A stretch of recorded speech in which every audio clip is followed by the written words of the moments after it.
कहानी का शीर्षक है इतनी सी बात। बस मम्मी, अपना ज्ञान अपने पास रखा कीजिए।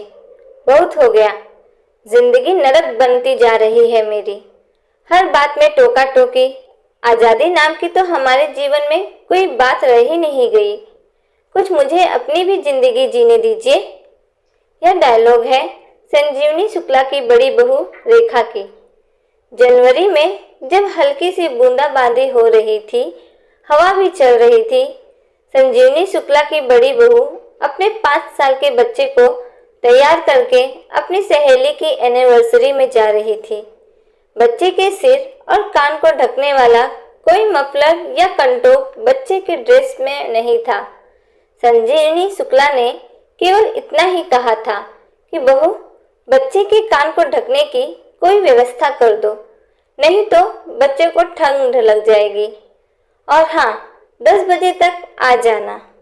बस इतना सुनते ही बड़ी बहू रेखा भड़क गई और जोर जोर से चिल्लाने लगी। वास्तव में संजीवनी शुक्ला के 4 लड़कों में रेखा सबसे बड़ी बहू थी। इंटरकास्ट और लव मैरिज की थी रजनीश ने रेखा से। शादी के बाद रेखा ने अपने नाम के आगे रजनीश जोड़ लिया।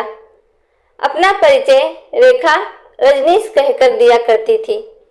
रेखा के पिता के पास अंग्रेजी शराब की थोक दुकान थी। रेखा ने कॉन्वेंट स्कूल से ही केजी से पीजी तक इंग्लिश मीडियम से शिक्षा प्राप्त किया था। स्कूल से निकलते ही एक कॉन्वेंट स्कूल में, जो संजीवनी के घर से 30 किलोमीटर दूर था, अंग्रेजी की प्रवक्ता हो गई थी। प्रातः स्कूल की बस आती थी। रेखा रजनीश को ले जाती थी। शाम को घर के निकट के चौराहे पर छोड़ जाती थी। रेखा रजनीश का जीवन पाश्चात्य कल्चर में रचा बसा था। संजीवनी शुक्ला का मायका ससुराल दोनों संस्कारित और आध्यात्मिक विचारों वाला था। संजीवनी शुक्ला ने भी बॉटनी में एमएससी किया था, किंतु मायके और ससुराल दोनों में से नौकरी कराने का पक्षधर कोई नहीं था। संजीवनी ससुराल आकर ससुराल के घर को बहुत ही ठीक ढंग से चलाया। 4 बच्चे हुए। ठीक से सबकी परवरिश हुई। अच्छी शिक्षा लेकर सब लोग अपने परिवार के साथ सेटल हो गए। केवल बड़ा लड़का, जो बगल वाले जिले में सिंचाई विभाग में जेई था, प्रतिदिन 40 किलोमीटर चलकर घर आकर मम्मी पापा के पास रहा था। पत्नी रेखा रजनीश भी रोज 30 किलोमीटर बस से चलकर घर आ जाती थी। रेखा भी बेमन से धीरे धीरे गृहस्थी घसीट रही थी, क्योंकि रेखा संयुक्त परिवार में मम्मी पापा के साथ रहने में सहज नहीं थी। इसलिए कभी कभी रजनीश से और कभी कभी मम्मी जी से उलझ जाती थी। आज भी यह उलझन छोटी सी बात पर हो गई। रात में जब रजनीश घर आए तो बड़ी देर तक दोनों में खुसुर फुसुर और नरम गरम बातें होती रही। अंत में रजनीश और रेखा में तय हुआ कि रजनीश अपने ऑफिस में ही अपने निवास के लिए सरकारी क्वार्टर अलॉट करवाएंगे। वहीं रेखा का कॉलेज भी वहां से 10 किलोमीटर है, जिससे वह स्कूटी से आसानी से आती जाती रहेगी। रजनीश ने प्रयास किया और उन्हें सरकारी क्वार्टर अलॉट हो गया। रेखा अपने पति और बच्चों के साथ मम्मी के ऊपर यह आरोप लगाते हुए कि मम्मी मेरी स्वतंत्रता की शत्रु है, हर बात में टोका टाकी करती हैं, रजनीश के साथ सरकारी क्वार्टर में चली गई।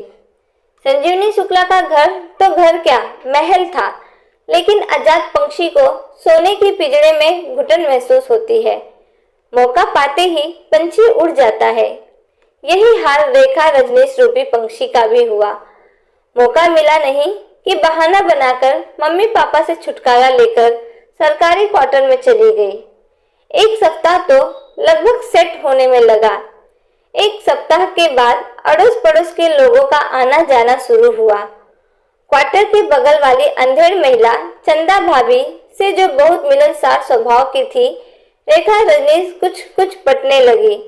और एक दिन दोपहर में जब रेखा रजनीश चंदा भाभी से बात कर रही थी, बात करते करते बताने लगी कि वह घर से क्वार्टर में क्यों चली आई। उस समय चंदा भाभी कुछ उदास हो गई और चुप रही। धीरे धीरे घर में महरी की व्यवस्था हुई, मेड की व्यवस्था हुई, दूध वाला आने लगा, कूड़ा उठाने वाला आने लगा। जिंदगी धीरे धीरे पटरी पर आने लगी। यहाँ आने के पहले तो 8:30 बजे सोकर उठती थी, तैयार होकर अपने कॉलेज चली जाती थी। रोजमर्रा की काम सासू माँ कर लेती थी। अब वो बात नहीं रही। अब तो महरी, दूध वाले और बेड आदि का इंतजार करना था। लड़के को भी तैयार करके स्कूल भेजना, घर पर यह सब काम मम्मी पापा कर लेते थे। ना कोई समस्या थी, ना कोई एहसान। जिस स्वतंत्रता की खोज में महल जैसे घर को छोड़कर सरकारी क्वार्टर में आई थी, रेखा को अब वह सोने का हिरन जैसे लगने लगा था। 1 महीने में ही आजादी का भूत उतरने लगा। एक दिन रेखा ने पति रजनीश से विक्टिम कार्ड खेलते हुए कहा कि लड़के का होमवर्क नहीं पूरा हो रहा है, यह दुबला होता जा रहा है, चिड़चिड़ा भी होता जा रहा है, बात बात पर सामान पटकने लगता है। इससे अच्छा तो था हम घर पर ही रहते। और अपनी चालाक बुद्धि से रजनीश को राजी कर लिया। रजनीश मम्मी पापा के पास जाए और फिर से वापस आने के लिए बात करे। 2 दिन के बाद रविवार था। रेखा तो नहीं, लेकिन रजनीश घर गया। रजनीश के घर मम्मी की आंखों से आंसू अपने पोते के लिए बह चले। रजनीश ने पापा से कहा, पापा, हम लोग सोचते हैं आपको अकेलापन महसूस होता है, इसलिए हम लोग वापस आ जाएं। रजनीश ने पापा के सम्मुख जब यह प्रस्ताव रखा, उस समय संजीवनी शुक्ला वहां नहीं थी। पापा के चेहरे पर कठोरता स्पष्ट हो गई। उन्होंने रजनीश से कहा, बेटा, बस बहुत हो गया, यहाँ लौटने की सोचना मत। एक बार मैंने किसी तरह से तुम लोगों के लिए तुम्हारी मम्मी को संभाला है। 4-5 दिनों तक तुम्हारी मम्मी की आंखों से आंसू रुक नहीं रहे थे। अब हम लोगों को अकेले जीने की और रहने की आदत पड़ने दो। जब से हमारा उनका साथ हुआ है, वे कभी बिना बच्चों के नहीं रही। अकेली तब हुई जब तुम बहू के साथ बच्चे को लेकर चले गए। अब हम लोगों को रोने और जीने दो। दोबारा यह प्रस्ताव मेरे और मम्मी के सम्मुख मत लाना।